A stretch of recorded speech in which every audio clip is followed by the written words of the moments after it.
Welcome to New Money Moves. I am Nafisa Manira, your tax attorney, CPA, bringing you today the latest on what's happening with the digital economy, what's happening in the economy as we move from this industrial age into this digital age, right?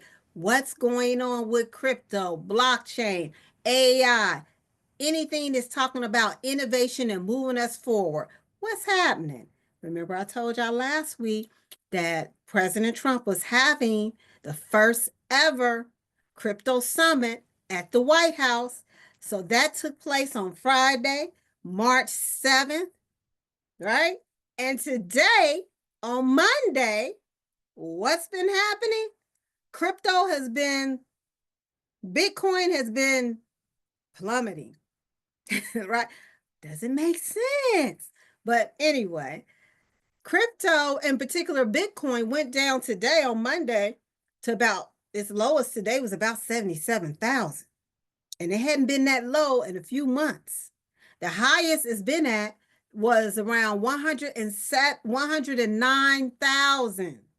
And this was right after President Trump was elected in November, because people were all on the hope. Because one of the things he campaigned on was making sure that we put America, and specifically the United States of America, at the forefront of crypto. Wanted to be leaders in the world in terms of crypto, the leader in the world in terms of crypto. This was one of the things he ran on in his campaign. So there was a lot of optimism right after he was elected, which called for the increase in the price of Bitcoin to $109,000. But now, today, it plummeted, which I found very interesting, right? Because when you think about it, I found it very interesting because you would think intuitively, if they have a summit on Friday and it's a pro crypto summit coming out with pro crypto initiative, that would spike it. But there's other things going on in crypto, which we're not going to talk about today. Right. But just keep that in mind. So let's move on to the summit. I want to give you some of the highlights because I thought it was very interesting. Of course, who were the major players that was there? You had Michael Saylor that was there of MicroStrategy, one of the largest investment companies, and one was one of the initial investors, right? In terms of when you talk about Wall Street and investment firms that really went went full-fledged into investing. I'm talking about other people's money into crypto. And a lot of people on Wall Street criticized him. A lot of investment firms, hedge funds criticized him because he was buying up massive Bitcoin. He was born to buy up Bitcoin. And he's sitting real pretty right now. But anyway, he was at the summit. The Winklevoss twins that was there, Cameron and Tyler, they own Gemini, the cryptocurrency exchange. They were there. You had, of course, the Department of Treasury. I forget his name, the new Department of Treasury. He was there. You had David Sachs, of course. He was there. He's considered the crypto czar. He was there. Of course, he was present. And then you had female. Now, this is the only female I saw, even though I think there was one other female there, was Kelly Loeffler. She was there representing the SBA, Small Business Administration. And I had forgotten that she owned and was the head of a cryptocurrency company before. I think she divested some of her interests, or she at least stepped down as head of that particular firm when she first went into the Senate. But hey, I thought it was interesting, and she had a chance to speak. And then there was Brian Armstrong, the head of Coinbase, right? I think he was there. And there were some other players that was there. And all of them got a chance to speak at this press conference. And if you get a chance, you should look up that press conference on PBS. It's only like 20 minutes. I thought it was very interesting just to see, the whole bit, and to see what President Trump was talking about. And he did give a lot of the players an opportunity to speak and say what they wanted to say. So I thought that was interesting. Now, this was unexpected. they opened up the press conference after President Trump welcomed everybody, right? They opened up the press conference with the head of FIFA, right? Yes, the soccer association. He unveiled the new trophy, the new World Cup trophy, and it was nice.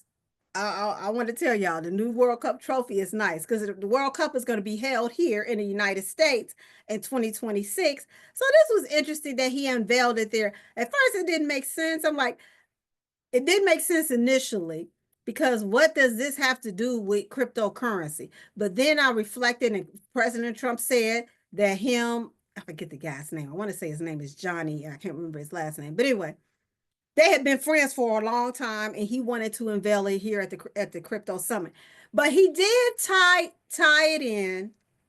Johnny, the head of the FIFA. He did tie it in by saying that FIFA was a brand and that he thinks FIFA should have its own cryptocurrency coin. And so he opened it up for, some of the people there to maybe think about how that can happen.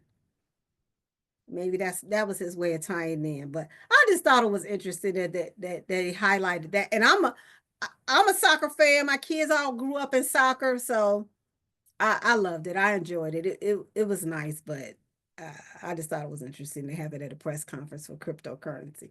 But anyway, let me give you a couple highlights. One of the main highlights, again, that President Trump reiterated was, of course, the establishment of a strategic Bitcoin reserve, which I told y'all last week that there was talk about this. Well, actually, the day before the summit, on that Thursday, is when he issued an executive order to establish the strategic Bitcoin reserve, right?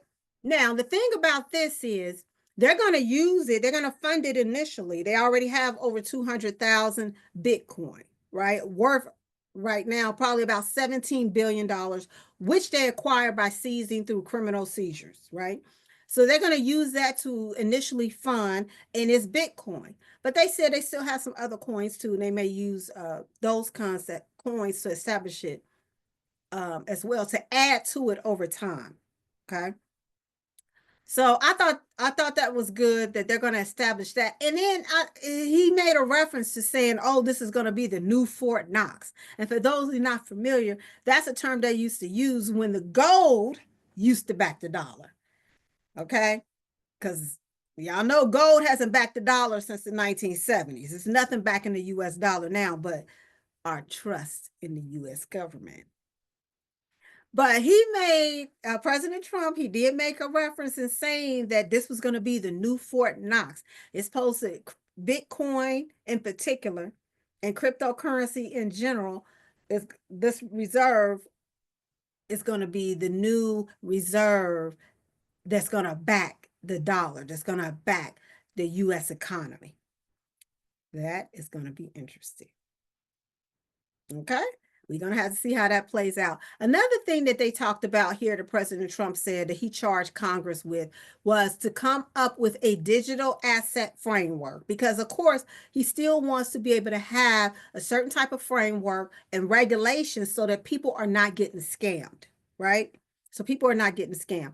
And at the same time, he charged Congress with also coming up with and establishing the stable coin. And as we said, some of you may not know, but a stable coin, that's just a cryptocurrency, and they call it a stable coin because it's usually governments usually have stable coins which are backing their particular currency, or that is backing or their particular currency. That's why it's called a stable coin. Okay. So he's basically charging Congress, before y'all go to recess in August, I need y'all to come up with these bills to establish this digital asset framework, and I need y'all to come up with these bills that establish this U.S. stablecoin. That's basically what he was charging Congress with. I thought it was very interesting. And also, Michael Saylor went a step further, and not in the press conference, but in the meeting that took place after the press conference, and really was just basically saying that the government really needs to get into buying Bitcoin in particular and buying cryptocurrency in general. And this really gives credibility and legitimacy to the whole cryptocurrency industry, right? So people can start to feel more comfortable with it. It's the same type of thing that happens anytime you have any major innovation that's going to be very invasive into the economy, right? So this types of thing is usually what happens. So I thought it was very good because the more credibility and the more legitimacy that people have about the cryptocurrency industry, about the blockchain industry, the more they're going to build on it. And another thing that was real interesting now, another thing that was real interesting is that they decided to allow banks to invest in cryptocurrency because banks got a lot of regulations about what they can invest in, what they cannot invest in, how they can use their money. They got to have a certain amount in reserves and that type of thing. So now banks are allowed to invest in cryptocurrency, and of course they had to say okay, but they just you all need to do your own due diligence. So I thought that was really interesting. Those are really the major highlights of the crypto summit. And it's going to be interesting as they go forward because he basically has replaced the SEC, the head of the SEC, with people that are very pro cryptocurrency. Because before, the SEC was coming after crypto.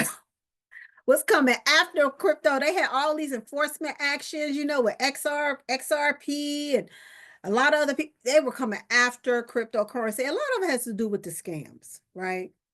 So they dropped a lot of those enforcement actions. Now that President Trump is in office and he's pro crypto and he wants to be wants the US to be the crypto leader of the world, they dropped a lot of those enforcement actions, and the SEC is now pro crypto. So it's going to be interesting as we move forward. So I just wanted to bring y'all those highlights, right? The crypto summit. And the reason why we care is because crypto is an investment tool, right? Just like stocks and bonds is an investment tool, just like real estate is an investment tool, crypto is an investment tool. Now it is very volatile, right? So you got to have some nerves to be able to invest in crypto. But if you're talking about investing for the long term, it is something you definitely want to take a look at. And it is an investment vehicle that you want to have some of your money diversified into crypto. So that's all I wanted to bring you today. I'm Nafisa Manir. You have a great day. Make sure you like and subscribe my channel so that I can bring you more up-to-date news, tell you what else is going on, bring you more tax information, and any other topic that you all want to know about and want to know the truth of the matter. Hey, let me know in the comments. Till then, see you next time. Bye.